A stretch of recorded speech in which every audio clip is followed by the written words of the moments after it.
Margarida Genevoix, dama dos direitos humanos e presidenta honorária da Comissão Arnes, completa 100 anos nesta sexta-feira, 10 de março.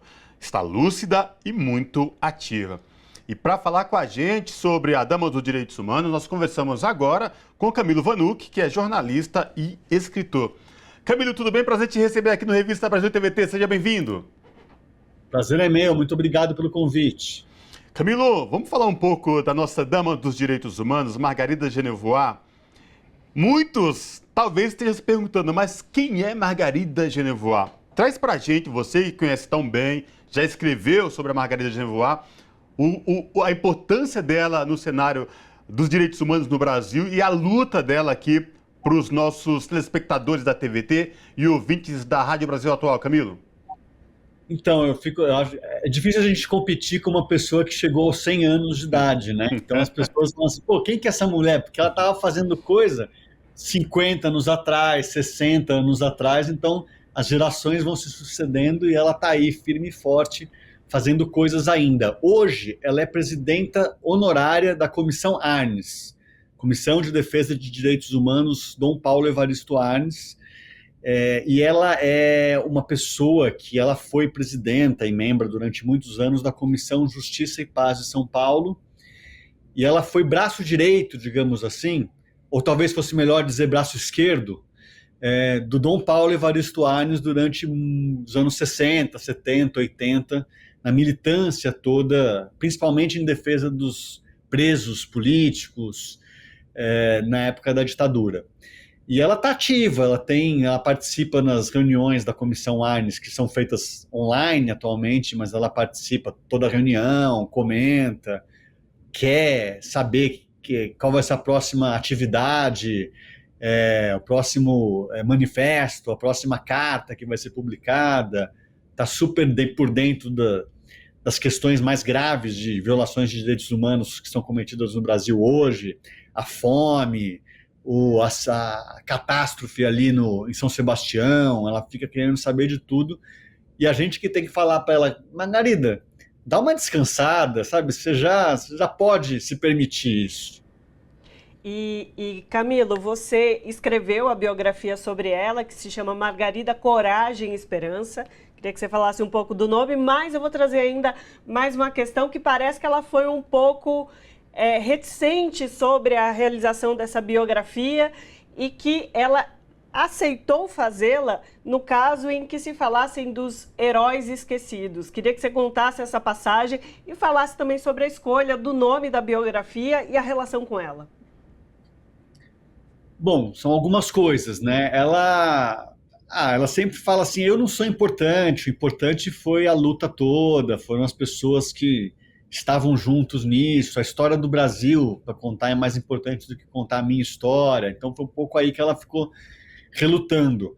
E ela falava isso assim, não, mas então vamos fazer justiça e prestar homenagem também às pessoas, outras pessoas que foram importantes nessa trajetória toda em que ela foi um farol. E ela é um farol, eu continuo para mim e para muitas pessoas, inclusive que compartilharam dessa longa história que ela percorre. É um pouco também o Frei Beto é o autor das Orelhas, por exemplo, do livro, então ele participou de muitas dessas fases, das etapas da vida da Margarida. O título, você me perguntou do título, né?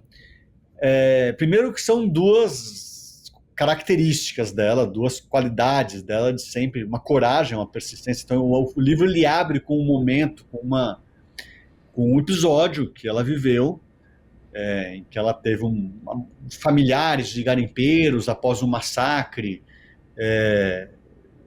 no Pará, no sul do Pará, nos anos 80.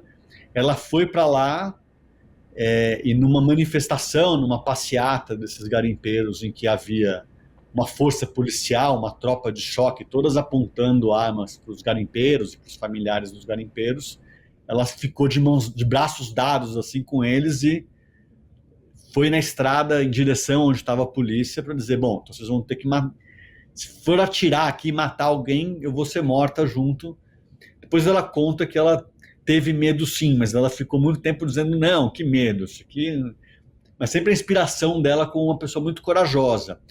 E também o fato e esperança, né? Sempre uma ideia de mudança. Ela foi fundamental para criar o que a gente conhece hoje como educação em direitos humanos, sempre defendendo, batendo na tecla de que para ter direitos humanos em longo prazo, tem que ter uma educação que favoreça e permita e que isso desenvolva, estimule que as pessoas entendam o que são direitos humanos e por que eles devem ser cumpridos e garantidos. Mas também, assim, eu falei de dois motivos, de duas palavras, mas eram duas palavras que estavam presentes o tempo todo na fala do Dom Paulo. Ele sempre falava, se despedia falando coragem, coragem. Depois um colega aí de profissão nosso, que é o Chico Pinheiro, ele adotou isso como também uma assinatura dele. Ele terminava o programa nele de televisão dizendo coragem. E a outra frase lapidar do Dom Paulo era sempre dizer de esperança em esperança, na esperança sempre. Que era também uma assinatura que ele terminava textos, terminava homilias, terminava falas, pronunciamentos dele. Como ela foi muito identificada e muito a pessoa ali que estava sempre junto do Dom Paulo, eu quis trazer essas duas frases para o título do livro. Camilo, a Margarida Genevoix, a dona Margarida Genevoix, a dama dos direitos humanos, ao completar 100 anos, imagino quanta história essa mulher tem para contar de luta, de resistência, perseverança, e no alto dos seus 100 anos ainda continua ativamente militando e com uma lucidez invejável. E o que chama mais atenção, Camilo, é que nesses 100 anos que ela completa nessa sexta-feira, 10 anos, ela fala, no alto de sua humildade, eu não quero presentes.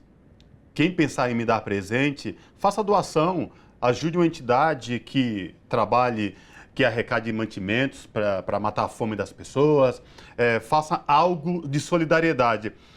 É algo muito, muito inspirador, Camilo. Eu queria que você falasse dessas questões, porque não é fácil hoje em dia a gente saindo de um período dos últimos 5, 6 anos aí de ataques à democracia, às instituições, à política de ódio que esse país ficou impregnado nos últimos 5, 6 anos, e ver o exemplo da dona Margarida Genevoix na sua altivez de lembrar disso. Olha, eu completo 100 anos, mas não me dá presente não, vai ajudar quem realmente precisa. Queria que você falasse dessas questões, Camilo.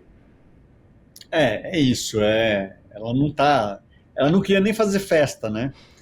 E a gente, 100 anos, não sei o que, tem que fazer e tal, e ela preocupada, mas e a Covid, não acabou ainda, e a gente, Margarida, mas peraí, sabe, vamos... As pessoas vêm de máscara, que quiser vir de máscara, não, se você quiser ficar de máscara, mas assim, comemora, 100 anos. Quantas pessoas a gente pode falar que estão com 100 anos aí, como eram Oscar Niemeyer, Tomi Otaki, Lígia Fagundes Telles, assim, alguns nomes que me vêm à cabeça recentemente que tinham 100 anos, 101, 102, mas que já não estão mais conosco, né? E ela tem isso. Quando a gente estava começando a fazer o livro, a gente estava falando também dos custos de fazer o livro. O livro tem 2 anos, né, que eu lancei esse livro. E ela também preocupada, assim, mas vai gastar para imprimir o livro, vai gastar com um livro sobre mim? Não é melhor gastar esse dinheiro enfrentando a fome, distribuindo para as pessoas necessitadas? Ela acompanha muito o Padre Júlio, né, a ação do Padre Júlio. Então ela é essa pessoa, ela não admite muito que se gaste com uma coisa que para mim não é gasto nesse caso, é investimento, mas como é que a gente use dinheiro para contar a história dela, para fazer uma festa para ela. E no caso do presente é a mesma coisa. Ela não precisa de mais nada, ela tá super de boa aos 100 anos de idade, então ela fala assim, em vez de dar presente, então se quiser dar presente, use esse valor para ajudando quem precisa. É típico o que a Margarida e sempre foi. E, inclusive, na segunda-feira, você falou do Padre Júlio, ele vai celebrar uma missa em homenagem a esse centenário da dona Margarida Genevoix, é isso mesmo, né? Isso. Convidamos todo mundo, inclusive, que está aí. Vai ter uma missa na segunda-feira, dia 13, às 18 horas, na paróquia dos Dominicanos, paróquia São Domingos, ali em Perdizes. Fica na rua Caiubi. e o Padre Júlio vai estar, o Frei Beto vai estar junto ali, celebrando, que o Frei Beto ele não pode celebrar missa, não sei se vocês sabem disso, mas ele não é um sacerdote, ele é um frade, mas ele vai estar junto com o Padre Júlio, ali, a dupla dinâmica, coordenando ali a homenagem a Margarida Genevoix. E a gente está falando de nomes tão importantes aí na defesa da vida, das pessoas oprimidas, como o Padre Júlio, como o Frei Beto, a própria Margarida. Queria resgatar que ela foi a primeira mulher presidenta da Comissão de Justiça e Paz. E aí, nesse sentido, queria que você trouxesse um pouco, uma pessoa que completa 100 anos agora, em 2023, e aí percorreu 100 anos assim, de lutas, dedicada à garantia de vida digna a todos e todas. O que você pode trazer também desse recorte dela ser mulher em todo esse percurso da vida dela e também nessa atuação no período contra a ditadura civil-militar, onde ela foi extremamente atuante junto a Dom Paulo, como você já bem colocou, como que era essa relação? E a gente sabe, provavelmente nasceu num núcleo muito machista, né? Muito opressor às mulheres. Queria que você trouxesse esse recorte, esse olhar sobre ela. E nasceu numa época muito mais machista do que hoje, né? Por incrível que pareça. Mas, enfim, a Maria Vitória Benevides, que é muito amiga dela, que é socióloga, ela fala que a Margarida é uma precursora do feminismo no Brasil, que ela já era feminista antes de aparecer essa coisa, antes de virar modinha. Com todo o respeito, é uma brincadeira, com todo o respeito, mas e achei fundamental você falar isso numa Semana da Mulher, que a gente está na Semana da Mulher. Ela nasceu no dia 10 de março, né, muito próximo do dia 8, e ela teve, então assim, as primeiras atividades que ela teve voltadas para a cidadania foram com mulheres no puerpério, na zona rural de Campinas, num combate à mortalidade materna e mortalidade infantil, já nos anos 50. E produziu ali cursos de nutrição, ensinava mulheres foi atrás de médico, de todos os recursos necessários para que essas mulheres pudessem aprender a lidar melhor.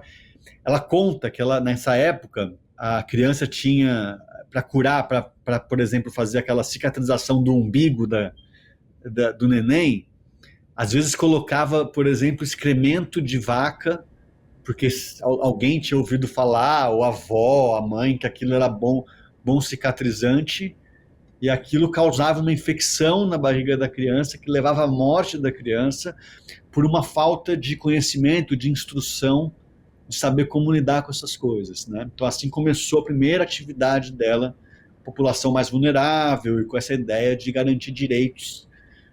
A gente está falando, inclusive, de uma época anterior, na verdade, foi anos 40, anterior à Declaração Universal dos Direitos Humanos, que é de 48. Ela começa com esse trabalho em 45, mais ou menos por aí.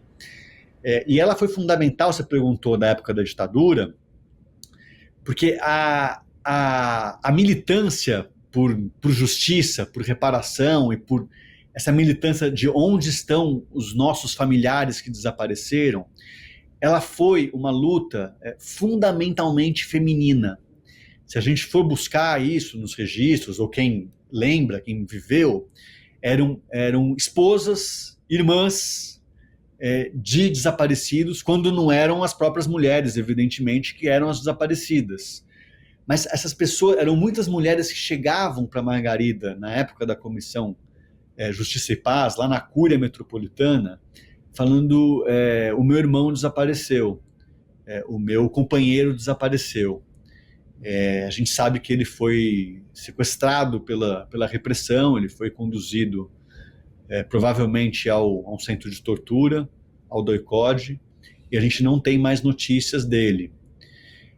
E aí a presença da Margarida foi fundamental, porque era a pessoa que podia entender o que essas mulheres estavam dizendo, passando, muito mais do que um Dom Paulo poderia, por questão de ter família, de ter companheiro, de ter essa pessoa próxima ali, e ela dava, desdobrava-se como fosse possível para exigir respostas, exigir a presença dos restos mortais quando eram restos mortais, ou e ajudar, por exemplo, nesse processo de você ter anistia ou de ir para o exílio, por exemplo, quando não havia outra alternativa.